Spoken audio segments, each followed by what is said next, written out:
What's up, guys? I'm Dwayne, I'm Alicia. and this is Blackboard Gaming, where we teach you about all these great board games that are out there waiting to be played by you and yours. I'm a simple man, don't wanna complicate ya, complicate ya. I miss being able to go to the zoo. I do too. Yeah, I love going to the zoo, seeing the animals. They got some good hot dogs too.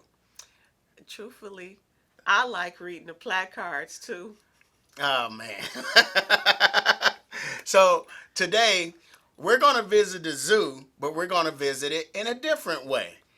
Today we're going to talk about New York Zoo. New York Zoo is a game designed by Uwe Rosenberg and published by Fearland Spiel and Capstone Games. Let's go to the table for a brief overview of how this game is played.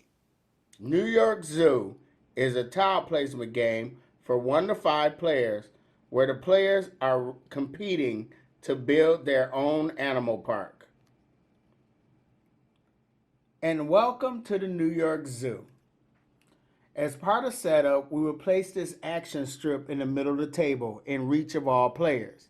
And the action strip has these open slots, which we will fill with enclosure tiles that we are trying to gain to put in our zoo.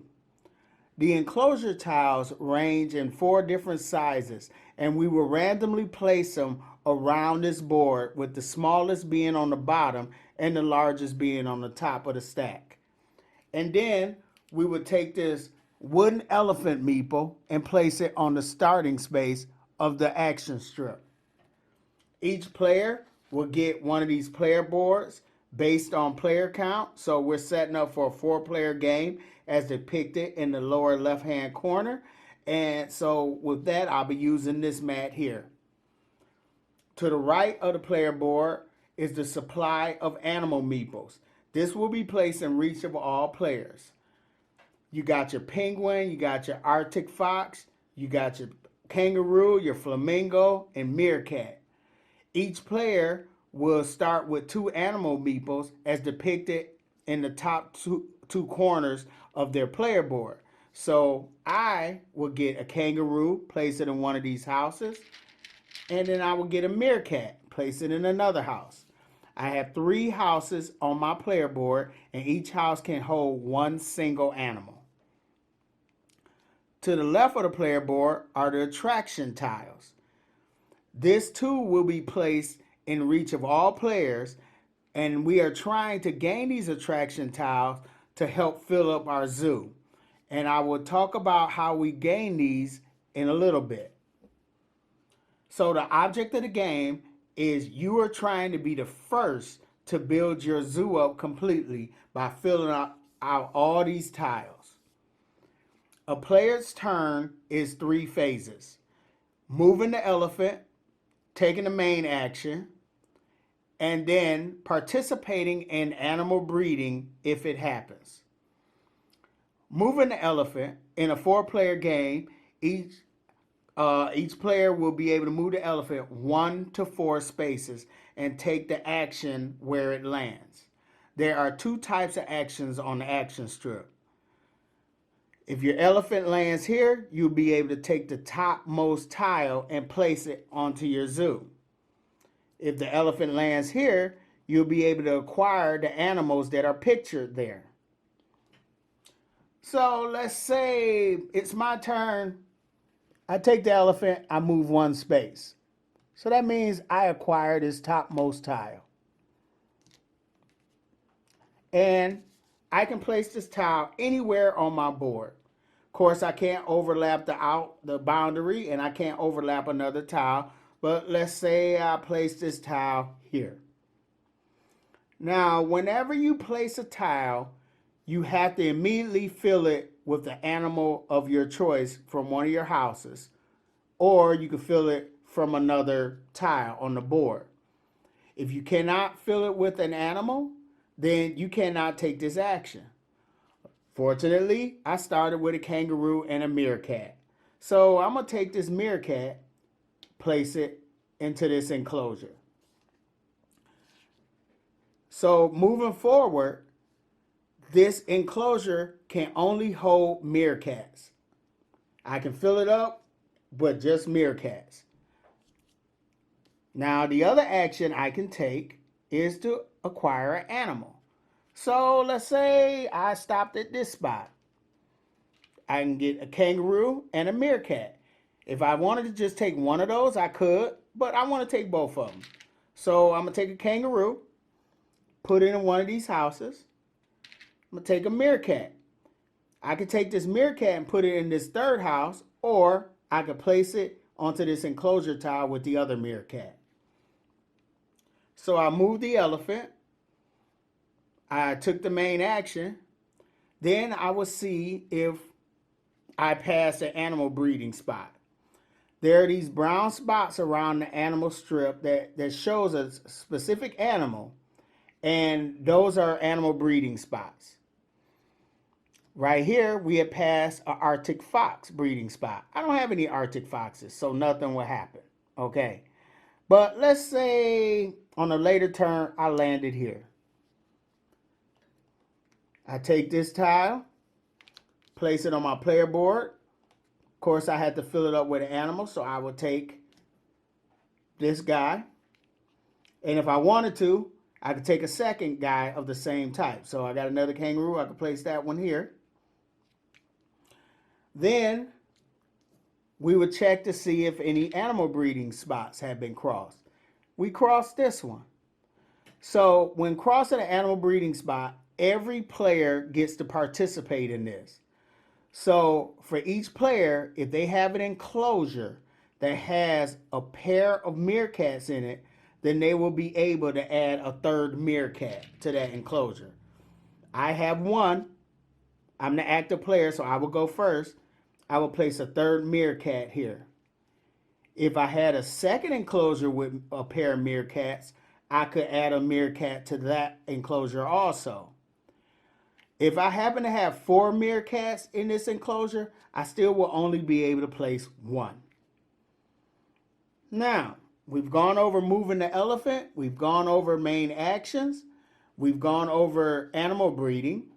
The last thing is, of course, how do you acquire these attraction tiles?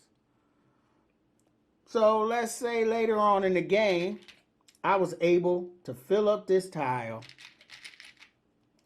with meerkats.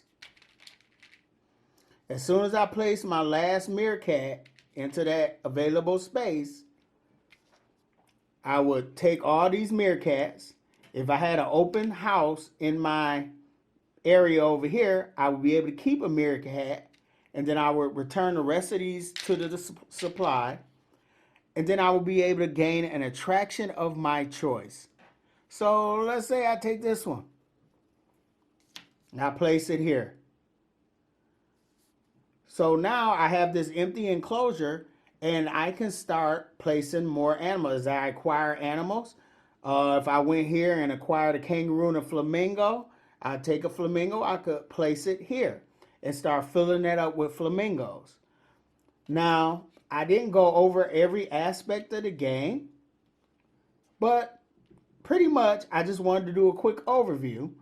And like I said, what you're doing is you're grabbing tiles, placing animals on those tiles, you're acquiring new animals, you're breeding animals as you pass those spots, and the game will continue like that until one player has completely filled up their zoo, and then that player will be the winner of New York Zoo. So before we get into how we feel about New York Zoo, I want to kind of give you like an idea of who Uwe Rosenberg is. Okay. So Uwe Rosenberg is like, if there was a Mount Rushmore for game designers, I think his head would be right up there. You know, I mean, this guy, he designed Agricola, which is like a classic worker placement resource management game. He did Caverna. He did Patchwork, which is a very classic family game, popular family game. And he designed this heavyweight called Feast of Odin. Okay. Now, I played Feast of Odin once. My head hurt. after that. So this guy has an impressive resume. Wow. I know a little something. A little. Okay. All right. So let's get to what we think about the game. So first of all, what theme? The theme is cute. You're filling up your building your zoo. Yeah, I mean it's an abstract strategy game, but I think the fact that he added the wooden animal meeples adds a little bit to the theme, but it's basically abstract game, you know. So I like that. Now I guess let's go into components. There are not a lot of components. I really like the wooden meeples. They are cute, including the elephant. And I like the different colored tiles, the different shades of green. I really like that. Yeah, I like the tiles are well done. You know, I like, you know, I think the boards are a little flimsy. Yeah, they are. Yeah, but you know, but they put in wooden meeples. Yes. The little wooden animals. Yes. And I love the little wooden animals, critters, you know. Yes. So I thought that was really cool. So art, I mean, we pretty much already talked about that, you know. Well, I think the art is whimsical. Do I have to start keeping a dictionary near us? Whimsical is just another way of saying cute. Okay, just say cute. I don't want to say cute all the time. Okay. Well, look, there are other words that I know. Whimsical wasn't one of them. Well, now you know. So, anyway, all right, mechanics. Well, there are not a lot of mechanics. It's mostly tile drafting and tile laying. Yeah, but there's a little bit of resource management too. Oh yeah, you have to manage your animals, so that's some resource. Right, your animals are your resources, and you're trying to time it, making sure you have a pair of those animals, so when that breeding happens, you're able to get another animal. So yeah, there's a little bit of resource management in there. There's a little bit of resource management. Okay, but let's go into the teach. You know, this game is really easy to teach and really easy to learn. Well, it is, but when I was first playing it and learning how, you know, so I could teach you, I didn't see the strategy right away. And then when we played our first game, it started clicking to me. You know, I was like, well, I didn't see this before. But I also watched you, and you were kind of wondering, like, what do I need to be paying attention to? And then when we played it the next time, your second time, you know, it started clicking to you, and I saw it. You know, like, oh man, she figured it out as I did, and you almost won that game. Which goes to show, it's easy to learn. Okay, so overall, did you like the game? Overall, it's a cute theme. It's a light family weight game, and it's fun.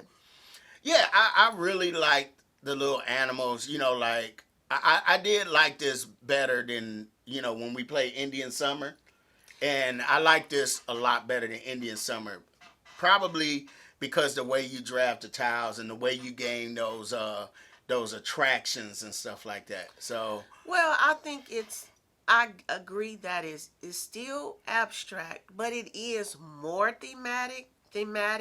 You do have to fill your enclosures with animals.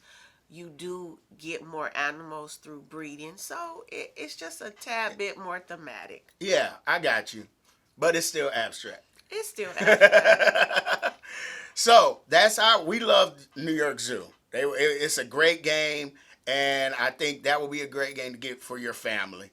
So if you like the content of this video, feel free to hit the like button, subscribe, follow us on Facebook, Instagram, and Twitter, and that's our feelings on New York Zoo. We really love it. So I'm Dwayne. I'm Alicia. This has been Blackboard Gaming, and we will see you next time.